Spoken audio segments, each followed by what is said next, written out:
Как хранить лимон в холодильнике целый месяц? Вы не знали об этом. Многие хозяйки неоднократно сталкивались с ситуацией, при которой оставленный в холодильнике лимон начинал портиться уже спустя неделю. Разрезанный фрукт, в свою очередь, едва ли держится хотя бы несколько дней, он засыхает стремительно, и данный процесс обычно начинается с места среза. Есть ли способ продлить жизнь лимону?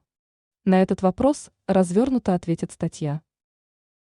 Простой, но очень действенный способ. Возьмите широкий стеклянный стакан, либо пол-литровую банку, и на 1/4 наполните емкость прохладной водой. Поместите лимон в стакан либо банку. Если речь идет о разрезанном фрукте, то его нужно положить срезом вниз. Прохладная жидкость не позволит лимону утратить свою сочность и свой яркий аромат. В таком положении цитрус будет храниться по меньшей мере месяц. Пользуйтесь указанными рекомендациями, и вы вскоре забудете о необходимости выбрасывать увядшие лимоны в мусорное ведро и тратить деньги на покупку свежих.